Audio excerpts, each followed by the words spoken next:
स्वास्थ्य पत्रिका के आज के अंक के साथ आपकी दोस्त शालिनी मित्तल।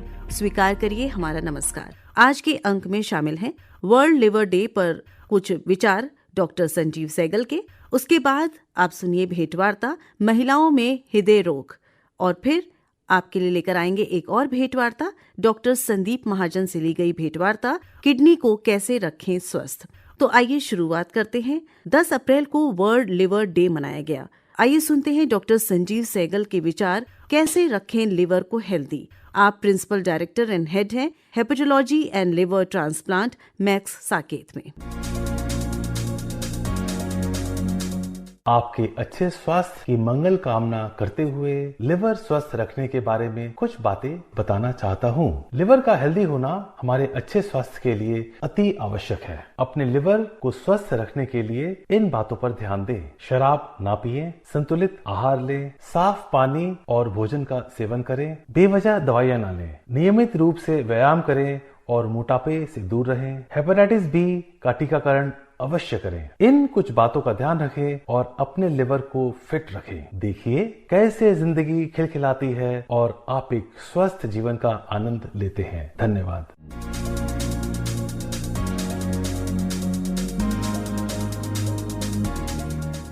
और अब हम आपके लिए लेकर आए हैं एक भेंटवार्ता महिलाओं में हृदय रोग।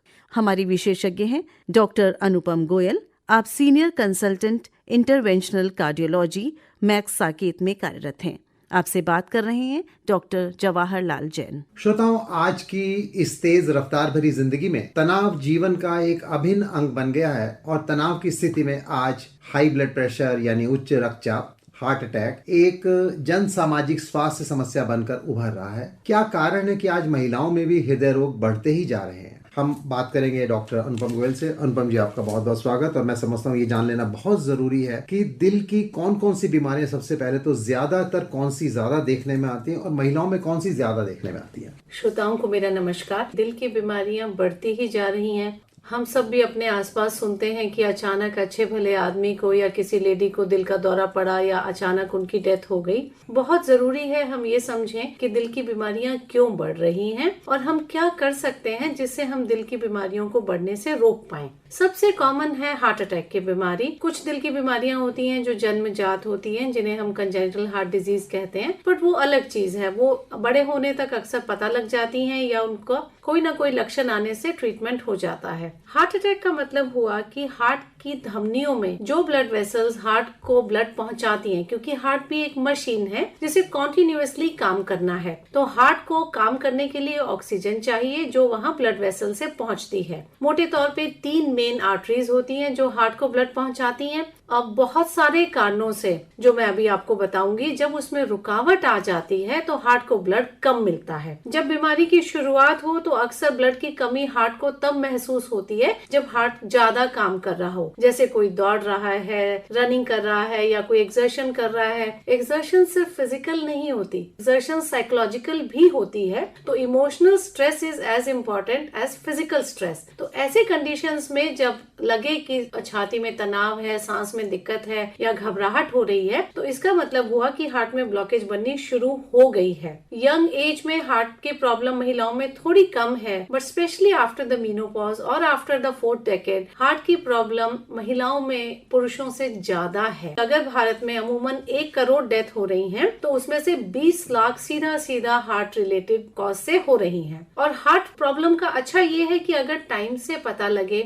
हम उन्हें कंट्रोल कर पाए, तो हार्ट से होने वाली बीमारी को रोका जा सकता है। तो डॉक्टर अनुपम जी, खास तौर से जब हम बात रिस्क फैक्टर्स की, जैसा आप कह रहे हैं, किस किस को आप रिस्क फैक्टर मानते हैं? पता 40 एज भी मानते हैं या मेनोपॉज मानते हैं या सिर्फ डायबिटीज मानते हैं या स्मोकिंग मानते हैं? कौन कौन से रिस्क फैक्टर ऐसे हैं जो खास तौर से महिलाओं में ज्यादा देखने में आते हैं? देखिए, कुछ रिस्क फैक्टर्स हैं जिन्हें हम कंट्रोल नहीं कर सकते। जैसे उम्र बढ़ने के साथ हार्ट प्रॉब्लम ज्यादा होता है, जैसे मेनोपॉज हुआ उसके बाद हार्ट प्रॉब्लम ज्यादा होता है। किसी को अगर फैमिली हिस्ट्री है हार्ट प्रॉब्लम की, तो उसे हार्ट प्रॉब्लम होने की टेंडेंसी यंग एज में भी ज्यादा हो सकती है। पर कुछ रिस्क फैक्टर्स ऐसे हैं जिन्हें हम जरूर मॉडिफाई कर सकते हैं, जैसे शुगर। डायबिटीज बहुत मेजर रिस्क फैक्टर है। डायबिटीज इंडिया में बढ़ रहा है। अनफॉर्चुनेटली इंडिया डायबिटीज और हार्ट डिजीज की कैपिटल है वर्ल्ड की। We have most patients of diabetes and heart disease. तो शुगर से जितना रिस्क एक आदमी को होता है हार्ट अटैक होने का से 3 से 4 गुना, पर एक लेडी में हार्ट अटैक शुगर की वजह से होने का रिस्क और ज्यादा होता है, 5 से 6 गुना। सो अगर विमेन में डायबिटीज है तो वो उनके लिए और ज्यादा नुकसान करती है as compare to general population. ऐसे ही high blood pressure, hypertension is again very common disease. These are all lifestyle disease. हमारा सीडेंट्री लाइफस्टाइल, हमारा खान पान जिसमें हम बहुत सारे सैचुरेटेड फैट्स खाते हैं, चलना फिरना कम किया है, उसकी वजह से ब्लड प्रेशर और शुगर दोनों का ही रिस्क बढ़ जाता है और वो दोनों हार्ट अटैक होने का बहुत मेजर रिस्क फैक्टर है। थर्ड हुआ हाई कोलेस्ट्रॉल। कोलेस्ट्रॉल ऐसी चीज है जो आपको खुद से नहीं पता लगेगा कि बॉडी में बढ़ा है, तभी डॉक्टर्स हम सजेस्ट करते हैं कि आप समय समय पर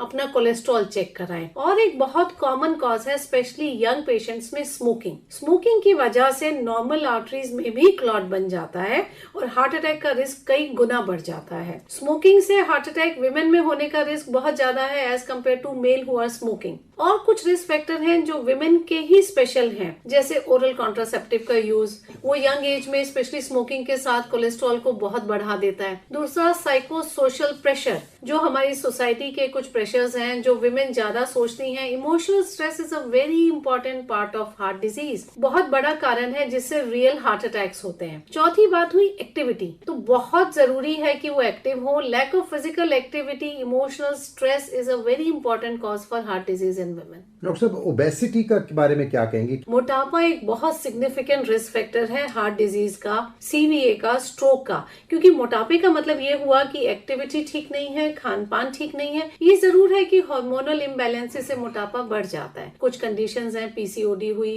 हम उनको कार्डियो मेटाबॉलिक कंडीशंस बोलते हैं, जिनकी वजह से बॉडी का मेटाबॉलिज्म थोड़ा स्लो होता है तो फैट जल्दी इकट्ठा होता है। बट इसका भी इलाज है। देखिए, जितना हम खाना खाएंगे, अगर हम उतना यूज नहीं करेंगे कैलोरीज को, तो वो बॉडी में फैट बढ़ेगा। दूसरा, खाने में हमारे नॉर्मली खाने में आप देखें, हमारे इंडिया में protein intake all over world सबसे कम है। हम सिर्फ 12 ग्राम प्रोटीन दिन का खाते हैं। हमें कम से कम 45 से 50 ग्राम प्रोटीन खाना चाहिए। एंड फिजिकली एक्टिव रहना बहुत जरूरी है। जैसे मैंने बोला, खाना संतुलित खाइए, फिजिकल एक्टिविटी रखिए। आप रोज टाइम नहीं निकाल पा रहे हैं, हफ्ते में 3 दिन निकालिए, 4 दिन निकालिए। आप जिम नहीं जा रहे हैं, वॉक कीजिए। मोटापा मतलब high BMI is a very big reason for high cholesterol, heart problems and other disorders. Doctor साहब, ये जो ब्लड प्रेशर की बात है, खासकर लड़कियों में जो अभी शुरू में 20, 22, 24 पे ब्लड प्रेशर के केसेस ज्यादा देखने में आ रहे हैं, ये क्या वजह है? क्या उनके स्ट्रेस है, या स्टडी का प्रेशर है, या जॉब का आगे कि भी कल कोई नौकरी मिलेगी नहीं मिलेगी, उस वजह से, इतनी स्ट्रेस की वजह से उतना ज्यादा देखने में आ रहा है? क्या वजह है? हमारा तनाव एक बहुत बड़ी वजह है कि यंग एज में ब्लड प्रेशर बढ़ रहा है। ब्लड प्रेशर जब तक चेक नहीं करें पता नहीं लगता। हम ब्लड प्रेशर को साइलेंट किलर कहते हैं, क्योंकि वो अंदर से आपकी आर्टरीज को स्टिफ करेगा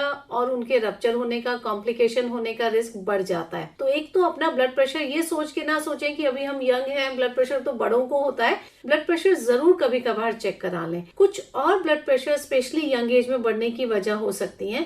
कोई किडनी डिसऑर्डर, किसी को किडनी में स्टोन है या हम उसको रीनल आर्टरी स्टेनोसिस बोलते हैं। कुछ हार्मोनल डिस्टर्बेंसेस हो सकती हैं, थायराइड या फियोक्रोमोसाइटोमा रिलेटेड, जिसकी वजह से अनएक्सपेक्टेड यंग एज में ब्लड प्रेशर बढ़ता है। तो आप एक नॉर्मल ब्लड प्रेशर किसको मानते हैं? हमारी हाइपरटेंशन गाइडलाइंस के हिसाब से till as of 60 normal BP is less than 120/80, पर हम हाइपरटेंशन डिफाइन करते हैं जब ये बढ़ जाता है 130 या 140 के ऊपर वाला और 90 नीचे वाला। उससे पहले आप ये मान के चलें कि प्री हाइपरटेंशन है, जिसमें आपने अपना लाइफस्टाइल ठीक करना है। DASH diet means dietary adjustments to control blood pressure.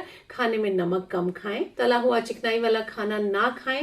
Doctor साहब, अब आप बात करते हैं हम सिम्टम्स की। मेन लक्षण कहते हैं कि जैसे पुरुषों में अगर मेन सिम्टम आए कि जी लेफ्ट साइडेड चेस्ट पेन है और रेडिएट कर रहा है आर्म तक, हाथ तक, नमनेस हो रही है, तो क्या महिलाओं में भी सेम सिम्टम्स आते हैं और सिम्टम फर्क आते हैं? महिलाओं में हार्ट प्रॉब्लम डायग्नोज न होने की एक बहुत बड़ी वजह है कि उनके सिम्टम्स थोड़े डिफरेंट हो सकते हैं। जैसे अमूमन आजकल हम लोग सब जानते हैं कि किसी को अगर छाती में दर्द हो रहा है, लेफ्ट आर्म में जा रहा है, तो ये हार्ट की प्रॉब्लम है और जल्दी से ट्रीटमेंट मिलना चाहिए। अनफॉर्चुनेटली महिलाओं में बहुत बार ये चेस्ट पेन क्लासिकल नहीं होता। शोल्डर्स में पेन, बैक में पेन, नेक में स्टिफनेस, बहुत बार लगता है सिर्फ गैस जैसी फीलिंग। गैस्ट्राइटिस एक ऐसी कंप्लेन है जिसके साथ हार्ट प्रॉब्लम बहुत ओवरलैप करती है और बहुत कंफ्यूजन होता है। Pain in the upper abdomen, restlessness, दूसरा चक्कर की फीलिंग, या बस अच्छा नहीं लग रहा, जी घबरा रहा है, ये सब भी प्लीज हो तो उसको इग्नोर ना करें, क्योंकि ये सब हार्ट प्रॉब्लम की निशानी विमेन में हो सकती है और इन्हीं एटिपिकल सिम्टम्स की वजह से बहुत बार हार्ट प्रॉब्लम का डायग्नोसिस लेडीज में लेट होता है। तो डॉक्टर साहब, क्या अगर चेस्ट पेन हो या कैसे कोई घबराहट हो या गैस्ट्राइटिस, तो क्या इन्वेस्टिगेशन एक महिला को करानी चाहिए कि भाई टू रूल आउट कि क्या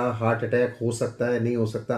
एक बेसिक इन्वेस्टिगेशन क्या कराना चाहिए? बेसिक इन्वेस्टिगेशन जो सीधा सीधा आपको गाइड करेगा ईसीजी, आप एक ईसीजी करा लीजिए या किसी डॉक्टर को मिल लीजिए। और दूसरा, जितना आपके रिस्क फैक्टर्स ज्यादा होंगे उतनी हार्ट प्रॉब्लम होने का रिस्क ज्यादा है। जैसे कोई नॉर्मल वेट का, ब्लड प्रेशर नहीं, शुगर नहीं, एक्टिव लेडी है, उसको रात में सोई नहीं तो सुबह थोड़ी घबराहट लग रही है, कमजोरी लग रही है, उसको हार्ट प्रॉब्लम होने का रिस्क कम है एज कम्पेयर टू समबडी जिसको ब्लड प्रेशर है, शुगर है, थोड़ा वजन ज्यादा है, चलना फिरना नहीं है, उनको अचानक घबराहट लगनी शुरू हुई तो हार्ट प्रॉब्लम होने का रिस्क ज्यादा है। एक ईसीजी एक सिंपल टेस्ट है जिससे काफी हद तक हम पता कर सकते हैं। बट अगर जैसे आपको कल प्रॉब्लम हुई, आप आज जा रहे हैं डॉक्टर्स के पास, तो डॉक्टर के पास और भी टेस्ट है उसको गाइड करने का। हार्ट का एंजाइम होता है, इको होता है, इन सब टेस्ट के साथ पता लग सकता है कि हार्ट की प्रॉब्लम है या नहीं है। Don't only be a care giver, आप सबका ख्याल रखती हैं, महिलाएं घर में सबको संभालती हैं, बहुत जरूरी है अपना ख्याल रखें और पूरा परिवार मिलकर उनका ख्याल रखे। डॉक्टर साहब, ये लिपिड प्रोफाइल की बात करते हैं तो क्या इन्वेस्टिगेशन में जैसे एंजाइम है, क्या ट्रॉपाई कराना जरूरी है या लिपिड प्रोफाइल कराना? और लिपिड प्रोफाइल में आप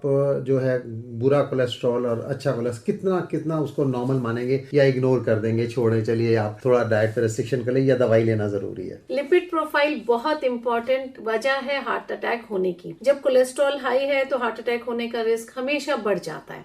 हमारी बॉडी में कोलेस्ट्रॉल कुछ होना जरूरी है ताकि बॉडी अच्छे से एक्ट करे, हर सेल के लिए चाहिए। बट खराब कोलेस्ट्रॉल जिसको हम बोलते हैं एलडीएल या नॉन एचडीएल कोलेस्ट्रॉल, वो अगर बढ़ जाएगा तो वो हार्ट की आर्टरीज में अंदर जाके जमेगा और सिर्फ हार्ट की नहीं, ब्रेन को जो ब्लड सर्कुलेशन जा रहा है या जो हाथ पांव में नसें जा रही है, हर जगह की आर्टरीज में धीरे धीरे जमना शुरू होगा। और एक होता है गुड कोलेस्ट्रॉल, मोटे तौर पे एचडीएल बोलते हैं हम उसे। वो ट्राई करता है कि जगह जगह जो कोलेस्ट्रॉल थोड़ा जमा है उसको वहां से हटा के लिवर में ले जाए ताकि हमारा लिवर उसे पचा दे। तो आपको ये बैलेंस रखना है। अब अच्छा कोलेस्ट्रॉल बढ़ाने के लिए कुछ तो जेनेटिक होता है, जिनकी फैमिली हिस्ट्री अच्छी हो, हेल्दी खाना हो, उनमें बढ़ता है। बट आप फिजिकली एक्टिव रह के अपना लाइफस्टाइल ठीक करके इसे बढ़ाने की जरूर कोशिश कर सकते हैं। बट खराब कोलेस्ट्रॉल अगर बढ़ जाए उसको कंट्रोल करना जरूरी है। अब डिपेंड करेगा आपका कितना खराब है। अगर आपका एलडीएल थोड़ा ही खराब है और आपने टाइम से पता कर लिया, जैसे एज पर गाइडलाइंस हम बोलते हैं कि 20 साल की उम्र में एक बार सबको कोलेस्ट्रॉल चेक करा लेना चाहिए। अगर ठीक है और आपका सब कुछ ठीक है तो आप अगले 5-10 साल में एक बार कराइए, ठीक नहीं है तो हर साल 2 साल में कराइए। डॉक्टर साहब, अक्सर ये बात होती है कि साहब, कुछ डॉक्टर्स भी एडवाइस करते हैं साहब आप देसी घी 1 चम्मच तो ले ही सकते हैं रोज। कुछ कहते हैं घी बिल्कुल नहीं लेना, घी मक्खन तेल बिल्कुल हाथ नहीं लगाना। तो क्या आज के टाइम में जरूरी है कि बिल्कुल सूखी चुपड़ी रोटी खाई जाए? नहीं, ऐसा नहीं है। ये डिपेंड करता है आपके रिस्क फैक्टर्स क्या है और आपका कोलेस्ट्रॉल कितना खराब है। आपको सिंपल उबला रूखा खाना खाने की बिल्कुल जरूरत नहीं है। देसी घी उतना नुकसान नहीं करता। देसी घी में पॉलीसैचुरेटेड फैट्स होते हैं, तो आप रिफाइंड ऑयल यूज करें या कम मात्रा में देसी घी यूज करें, उसमें कोई बहुत डिफरेंस नहीं है। आपको जो चीज अवॉइड करनी है प्रोसेस्ड फैट, जैसे मक्खन में नमक भी होगा, वो प्रोसेस्ड घी है। उसके बदले आप हमारा देसी घी जरा यूज करेंगे, वो मक्खन के मुकाबले बेटर है। चीज के बदले हमारा पनीर बेटर है क्योंकि वो कॉटेज है, उसमें प्रोसेस नहीं है, फैट्स कम है। और रोटी पे हल्का घी लगाने में कोई हर्ज नहीं है, अनलेस एंड अनटिल आपको कोई मेडिकल कंडीशन है या आपका कोलेस्ट्रॉल बहुत ज्यादा है। आप आराम से चुपड़ी हुई हल्की चुपड़ी रोटी खाइए। आप अवॉइड कीजिए ट्रांस फैट्स वाली चीजें। ट्रांस फैट्स का मतलब हुआ जो चीजें उबलते हुए घी तेल में पकती हैं, वो जितनी देर उबलते घी में रहेंगी उसमें उतने ही ट्रांस फैट्स बढ़ते जाएंगे। डॉक्टर, नमक की बात करें तो लोग कहते हैं सब सॉल्ट रेस्ट्रिक्टेड डाइट होना चाहिए, नमक कम से कम लीजिए। जैसे हमारे as per hypertension guidelines dash diet हम बोलते हैं दिन में 2.4 gram sodium is the highest which one should consume. उसका माने ये हुआ कि एक छोटी चम्मच भर नमक आप दिन भर में अपने खाने में यूज कर सकते हैं। पर ये मान के चलिए नमक सिर्फ वो नमक नहीं है जो आप ऊपर से डाल रहे हैं। हर खाने में इनहेरेंटली कुछ ना कुछ सॉल्ट और सोडियम होता है। तो सबसे सेफ चीज है आप खाने में एक्स्ट्रा नमक मत डालिए। अगर आपका ब्लड प्रेशर हाई साइड पे है, सैलेड पे, किसी चीज पे अगर आपको लगता है, आप नींबू डालिए नमक के बदले। डॉक्टर साहब, आप डायरेक्टर हैं इंटरवेंशनल कार्डियोलॉजी की इतने बड़े हॉस्पिटल में, तो आप कब उसको एडवाइस करते हैं किसी भी पेशेंट को, चाहे वो महिला हो पुरुष हो, कि भाई अब तुम्हें एंजियोग्राफी कराने हैं? हार्ट प्रॉब्लम जब एक्यूट कॉर्नरी सिंड्रोम की फॉर्म में आए, जैसे किसी को अगर चलने में थोड़ी तकलीफ हो रही है, आप 4 किलोमीटर चलने के बाद चेस्ट में हैवीनेस आ रहा है, आप उससे थोड़ा पहले रुक जाए तो ठीक हो जाता है, हम इसे बोलते हैं क्रॉनिक स्टेबल एंजाइना। इस स्टेज पे अगर आपके टेस्ट बहुत खराब नहीं है तो आप मेडिकल मैनेजमेंट पे कंटिन्यू कर सकते हैं। बट एक्यूट कॉर्नरी सिंड्रोम हुआ जब किसी को बैठे बैठे तकलीफ हो जाए, जैसे या मिनिमम एक्सर्शन पे सिम्टम्स आने लगे, आप थोड़ा बहुत चल रहे हैं उसी में chest pain, breathing difficulty, heaviness हो गया, या आपके टेस्ट बहुत खराब है, अगर आपकी ईसीजी में लग रहा है कि एंजाइना बहुत ज्यादा है, तो मैं सजेस्ट करूंगी आप घबराएं नहीं एंजियोग्राफी से, क्योंकि जो नस ब्लॉक है अगर उसको टाइम से खोल दिया जाएगा तो आपका हार्ट डैमेज होने से बच जाएगा। जैसे मैंने बताया ना, हर मसल को काम करने के लिए ब्लड चाहिए, जैसे हार्ट की भी अगर मसल में ब्लड नहीं पहुंच रहा, किसी को हार्ट अटैक हो रहा है, तो वो मसल्स धीरे धीरे उसकी सेल्स मरनी शुरू हो जाती हैं। अगर हम टाइम से वो नस खोल देंगे तो हार्ट की मसल्स को दोबारा मिल जाएगा ब्लड और आपका हार्ट ठीक काम करेगा। हार्ट अटैक अगर किसी को हो रहा है तो जितना जल्दी हम जो ब्लड नहीं मिल रहा है जिस मसल्स को, उसको खोल दें तो हार्ट आपका नॉर्मल होने का चांस बहुत अच्छा है, कॉम्प्लिकेशन का रिस्क कम हो जाता है, क्योंकि हार्ट मसल्स जब डेड होती हैं, हार्ट का साइज बढ़ जाता है, हार्ट की एफिशिएंसी कम हो जाती है, तो अरिथमियास का रिस्क भी बढ़ जाता है। और ये क्लॉट जो बना है या दिक्कत है, उसको पिघलाने के लिए दवाइयां भी होती हैं जो खून के क्लॉट को, थक्के को पिघला देती हैं। अगर किसी के पास एंजियोग्राफी की, एंजियोप्लास्टी की सुविधा नहीं है तो वो भी यूज की जा सकती है, बट एंजियोग्राफी और एंजियोप्लास्टी ऐसी स्टेज में लाइफ सेविंग हो। क्या ऐसी मान्यता ठीक है कि नहीं, अगर एंजियोग्राफी के लिए पेशेंट गया अंदर तो जरूर एंजियोप्लास्टी ही होगी, उसकी कोई भी ब्लॉक दिखाकर? ये ऐसा नहीं है। एंजियोग्राफी एक टेस्ट है जिसमें हम ये चेक करते हैं कि हार्ट में ब्लॉकेज कहाँ है और कितनी है। हार्ट की, जैसे मैंने बताया, 3 या 4 मेजर आर्टरीज होती हैं और उसकी बहुत सारी ब्रांचेस होती हैं। अगर किसी को ब्लॉकेज छोटी ब्रांच में है या आर्टरी में आगे जाके है या 70% से कम है, तो उनका काम दवाइयों पर बखूबी चल सकता है। एंजियोप्लास्टी की सलाह जनरली तभी दी जाती है जब किसी मेजर आर्टरी में मेजर ब्लॉक हो, जहां से लगे कि अगर इसको नहीं खोलेंगे तो हार्ट के एक मेजर हिस्से को ब्लड नहीं मिल रहा है और स्टेंट चाहिए। जैसे एग्जाम्पल के लिए, अगर मैंने 100 एंजियोग्राफीज की तो शायद उसमें से सिर्फ 10-15 को ही स्टेंट की एंजियोप्लास्टी की जरूरत हो, पर जानना बहुत जरूरी है, क्योंकि आपको तकलीफ हो रही है वो छोटी नस की ब्लॉकेज से हो रही है कि कोई मेजर से हो रही है, ये बिना चेक किए नहीं पता लगता। और एंजियोप्लास्टी के बाद में आदमी या महिला कितने दिन बाद अपने काम पे जा सकते हैं? अमूमन एंजियोप्लास्टी के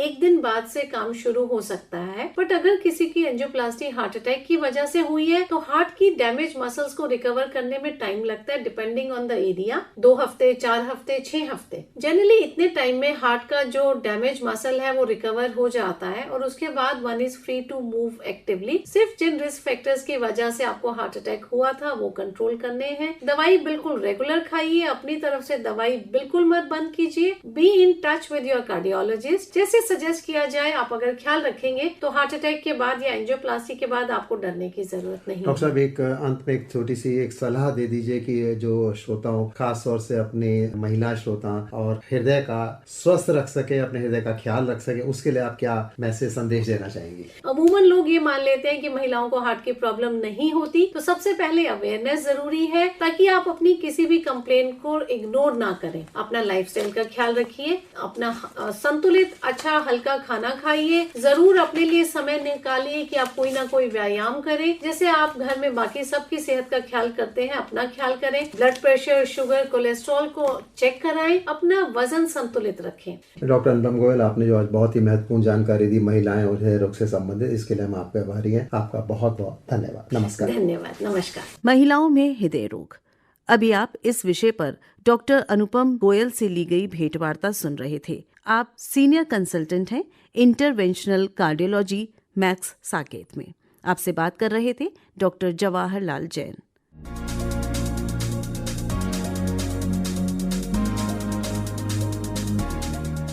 डॉक्टर संदीप महाजन से सुनते हैं किडनी को कैसे रखें स्वस्थ, इस विषय पर ली गई भेंटवार्ता। हमारे विशेषज्ञ किडनी रोग विशेषज्ञ हैं अखिल भारतीय आयुर्विज्ञान संस्थान नई दिल्ली में।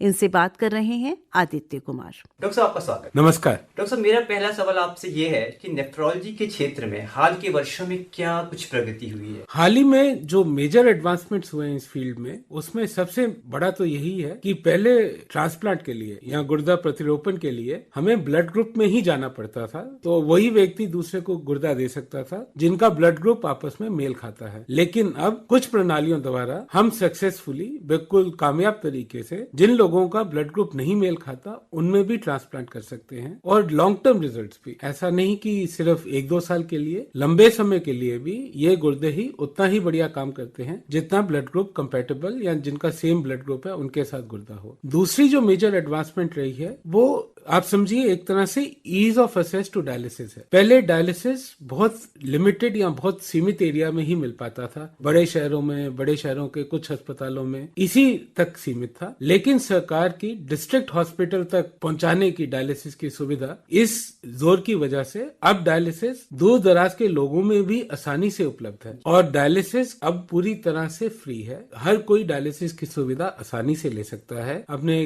किसी भी पास के अस्पताल में जाकर। ऐसे ही डायलिसिस की एक दूसरी प्रणाली होती है जो घर पे कर सकते हैं, जिसको पेट की डायलिसिस कहते हैं। भारत में पिछले 4-5 सालों में मेरे ख्याल से यही मेजर अचीवमेंट्स हैं जो आप समझे हमारी डायलिसिस और ट्रांसप्लांट के क्षेत्र में आए हैं। इसके अलावा गुर्दे की बीमारियों पे कंट्रोल पाने के लिए कई ऐसी दवाइयां आई हैं जो गुर्दे की बीमारी में आगे बढ़ने की जो गति है उसको धीरे कर सकते हैं। खासकर जो पेशेंट को डायबिटीज यानी कि मधुमेह या ब्लड प्रेशर की परेशानी हो, तो अगर ये पेशेंट्स का हमें जल्दी पता चल जाए कि इनको ये परेशानियां हैं डायबिटीज की वजह से या ब्लड प्रेशर की वजह से किडनी इन्वॉल्व हो रही है, तो इनमें हम बहुत जल्दी ही इन दवाइयों से आगे की किडनी की जो खराब होने की गति है उसको धीरे। डॉक्टर साहब, आमतौर पर लोगों में किडनी की कौन सी बीमारी अगर देखने को मिले? देखिए, किडनी में काफी तरह की परेशानियां हैं, जैसे कि पेशाब के रास्ते प्रोटीन जाना या झाग जाना, किडनी खराब होना जो कि कुछ एकदम बीमारी की वजह से हो सकते हैं जिसको हम एक्यूट किडनी इंजरी कहते हैं, या किडनी की लंबी बीमारी जिसमें लंबे समय से किसी बीमारी की वजह से किडनी खराब हो जाए जिसे हम क्रॉनिक किडनी डिजीज कहते हैं। ब्लड प्रेशर भी ज्यादातर किडनी से ही रिलेटेड है। आदमी का ब्लड प्रेशर ऊंचा रहने के लिए किडनी में कुछ ना कुछ खराबी होनी चाहिए, तभी ब्लड प्रेशर लंबी देर के लिए ऊंचा रहता है। तो ब्लड प्रेशर एक अपने आप में कॉमन किडनी की परेशानी है। पथरी होना और यूरिन में बार बार इन्फेक्शन आना, ज्यादातर जो किडनी की परेशानियां हैं वो उन्हीं 4-5 बीमारियों में हम जोड़ सकते हैं। नेफ्रोटिक सिंड्रोम या किडनी के रास्ते प्रोटीन जाना, एक्यूट किडनी इंजरी, किडनी का काम एकदम कम हो जाना, क्रॉनिक किडनी डिजीज, किडनी की बीमारी जिसमें किडनी कम काम कर रही है लंबी देर तक जाना, ब्लड प्रेशर, पथरी की परेशानी और यूरिन की इन्फेक्शन। इनमें से जिसके बारे में सबसे ज्यादा जागरूकता है या सबसे ज्यादा परेशानी जिसे माना जाता है वो है क्रॉनिक किडनी डिजीज, जिसमें किडनी का काम 3 महीने से ज्यादा के लिए खराब हो गया है और जो वापसी नहीं किया जा सकता। जो वापसी किया जा सकता है उसको हम एक्यूट किडनी इंजरी कहते हैं, जिसमें किसी बीमारी, किसी दवाई या किसी इन्फेक्शन की वजह से किडनी का काम एकदम कम हो जाता है या कई बार बंद भी हो जाता है। और जब हम इनको ट्रीट करते हैं तो ये पेशेंट्स जो डायलिसिस पे भी रहते हैं बिल्कुल ठीक होके वापस घर जाते हैं, उसे हम एक्यूट किडनी इंजरी कहते हैं। डॉक्टर साहब, आप ही आपने ब्लड प्रेशर की बात की, तो क्या ब्लड प्रेशर से किडनी की बीमारी होती है या किडनी की बीमारी से ब्लड प्रेशर? देखिए, किडनी और ब्लड प्रेशर का आपस में बहुत ही कॉम्प्लेक्स रिलेशनशिप है, दोनों का बड़ा ही मिश्रण है आपस में। जैसे मैंने बताया कि लंबी देर से ब्लड प्रेशर ज्यादा रहने के लिए किडनी की खराबी होना ऑलमोस्ट जरूरी है। उसके बिना अगर किडनी अपना काम ठीक कर रही है, सोडियम और पानी बाहर निकाल रही है, तो ब्लड प्रेशर नहीं बढ़ना चाहिए। लेकिन अगर लंबी देर से ब्लड प्रेशर है वो भी किडनी को खराब करता है, जो हम क्रॉनिक किडनी डिजीज कहते हैं। तो लंबी देर ब्लड प्रेशर रहना जो कंट्रोल ना हो वो आगे जाके किडनी को खराब करता है और किडनी का काम जैसे हमने बताया काफी कम हो जाता है, जिसे हम क्रॉनिक किडनी डिजीज कहते हैं। लेकिन शुरू में जिसे हम एसेंशियल हाइपरटेंशन कहते हैं, या जिसे हम कहते हैं जिस ब्लड प्रेशर का हमें कोई कारण नहीं मिल रहा, उसे हम एसेंशियल हाइपरटेंशन कहते हैं। एसेंशियल हाइपरटेंशन में भी किडनी काफी हद तक जितना सोडियम बाहर निकलना चाहिए, जितना नमक हमें बाहर निकालना चाहिए, वो नहीं निकाल पाती, इसीलिए वो ब्लड प्रेशर ज्यादा रहता है। तो घबराने की कोई बात नहीं है, बस हमें कंट्रोल रखने की आवश्यकता है। बिल्कुल। अच्छा डॉक्टर साहब, इसके लक्षण क्या क्या नजर आते हैं अगर किसी को हो जाए? देखिए, किडनी की परेशानी ऐसी है कि जिसमें शुरू के स्टेजेस में कोई लक्षण नहीं आते, जो कॉमन लक्षण है वो है कमजोरी रहना, नॉन स्पेसिफिक, जैसे कमजोरी महसूस करना, थकान रहना, ब्लड प्रेशर अनकंट्रोल्ड हो जाना, जैसे किसी व्यक्ति का पहले एक दवाई से अच्छा ब्लड प्रेशर कंट्रोल था, अचानक उसे 2 या 3 दवाइयां लेनी पड़ रही हैं और ब्लड प्रेशर कंट्रोल एकदम बिगड़ जाए, आंखों के आसपास सूजन आना, पैरों पे सूजन आना, रात में यूरिन के लिए बार बार उठना, पेशाब बार बार आना, पेशाब कम आना, पेशाब में झांकसी आना या लाल रंग का पेशाब आना, ये सब लक्षण हो सकते हैं किडनी डिजीज के। बट जैसे मैंने बताया, किडनी डिजीज में लक्षण आना बहुत लेट स्टेज पे होता है, तो इसलिए किडनी की बीमारी में या किडनी हेल्थ की जानकारी ही किडनी बीमारी रोकने का सबसे प्रथम स्टेप है। सबसे पहला कदम किडनी डिजीज से बचने का किडनी की हेल्थ की जानकारी के लिए है। तो किडनी की हेल्थ की जानकारी के लिए आपको सिर्फ 3 या 4 आसान टेस्ट चाहिए। ब्लड प्रेशर, जैसे मैंने बताया, एक इम्पोर्टेंट कारण भी है और किडनी डिजीज में ब्लड प्रेशर होता भी है। यूरिन के रास्ते प्रोटीन जाना, जो कि एक बहुत ही सिंपल और सस्ता टेस्ट है। ब्लड में कुछ केमिकल्स की मात्रा देखना जो कि किडनी डिजीज में बढ़ जाते हैं, जैसे कि यूरिया और क्रिएटिनिन, और एक अल्ट्रासाउंड से देखने के लिए कि आपकी दोनों किडनी ठीक है या नहीं है, उनमें कोई पथरी की परेशानी है या नहीं है। तो अगर आप ये 4 टेस्ट करा लें तो आपको काफी हद तक अपनी किडनी की हेल्थ के बारे में पता चल जाएगा। और जिन लोगों को किडनी डिजीज होने का ज्यादा खतरा है, जैसे जिनको डायबिटीज है, जिनको ब्लड प्रेशर है, जिनको पथरी की परेशानी है, जिनके परिवार में किसी को किडनी डिजीज या हार्ट डिजीज है, तो उनमें ये टेस्ट हमें सालाना कराना चाहिए। सो मैं जस्ट यही कहना चाहूंगा कि kidney health, know your kidney health is first stage of having a good kidney. Doctor साहब, अगर किसी व्यक्ति को किडनी की बीमारी हो जाने पर आप लोग इलाज किस तरह करते? देखिए, जैसे मैंने बताया, अगर किडनी की डिजीज हमें जल्दी पता चल जाए तो हम सबसे पहले उसका कारण देखते हैं। कारण डायबिटीज, ब्लड प्रेशर के अलावा किडनी की कुछ ऐसी परेशानियां होती हैं जिसमें किडनी ही खाली इन्वॉल्व होती है, जिसे हम glomerular disease, tubular interstitial disease कहते हैं, या कुछ ऐसी बीमारियां जो खानदानी चली आ रही है, जैसे cystic diseases of the kidney. तो अगर हम कारण जान पाए तो कई कारण ऐसे हैं जो हम वापसी कर सकते हैं, जैसे ग्लोमेरुलर डिजीजेस को हम ट्रीट कर सकते हैं, तो उसकी ट्रीटमेंट सबसे पहला कदम है। तो सबसे पहले कारण जानना और उसकी ट्रीटमेंट करना। अगर डायबिटीज की वजह से किडनी इन्वॉल्वमेंट है तो जैसे मैंने बताया, अच्छा टाइट शुगर कंट्रोल, कुछ दवाइयां हैं जो डायबिटीज के लिए भी यूजफुल है और जो किडनी की परेशानी को भी आगे होने से घटाती हैं, उन दवाइयों का यूज करना। ब्लड प्रेशर अगर है तो ब्लड प्रेशर का टाइट कंट्रोल करना, और कुछ दवाइयां ऐसी हैं जो ब्लड प्रेशर कंट्रोल के साथ साथ किडनी को भी बचाती है, उन दवाइयों का यूज करना। और सबसे इंपॉर्टेंट जो जरूरी काम है, लाइफस्टाइल चेंजेस करना। किडनी की डिजीज बढ़ने का सबसे इंपॉर्टेंट कारण लाइफस्टाइल ही है, हमारी खराब जीवन शैली ही है। हेल्दी लाइफस्टाइल या स्वस्थ जीवन शैली अपनाने के लिए हमें अपने खाने में नमक कम करना है, औसतन 1 छोटे चम्मच से ज्यादा नमक का इस्तेमाल नहीं करना है, रेगुलर एक्सरसाइज करनी है, तंबाकू, धूम्रपान का सेवन बंद करना है, रेगुलर एक्सरसाइज करनी है, और अगर हमारा वजन बढ़ा हुआ है तो उसको घटाना है। तो हर मरीज के लिए जीवन शैली, किडनी डिजीज ट्रीट करने के लिए दवाइयां, और अगर कोई सेकेंडरी कारण है जैसे डायबिटीज, ब्लड प्रेशर, उनका कंट्रोल। बहुत शुक्रिया डॉक्टर साहब, आज आपने हमें किडनी की बीमारी और इसके इलाज के क्षेत्र में प्रगति के बारे में व्यापक जानकारी दी, और आप हमारे स्टूडियो आए, आपका बहुत बहुत शुक्रिया। धन्यवाद। किडनी को कैसे रखें स्वस्थ, अभी आप डॉक्टर संदीप महाजन से ली गई ये भेंटवार्ता सुन रहे थे। आप किडनी रोग विशेषज्ञ हैं, एम्स यानी अखिल भारतीय आयुर्विज्ञान संस्थान नई दिल्ली में। आपसे बात कर रहे थे आदित्य कुमार। इसी के साथ आज की स्वास्थ्य पत्रिका समाप्त होती है। स्वीकार करिए हमारा नमस्कार।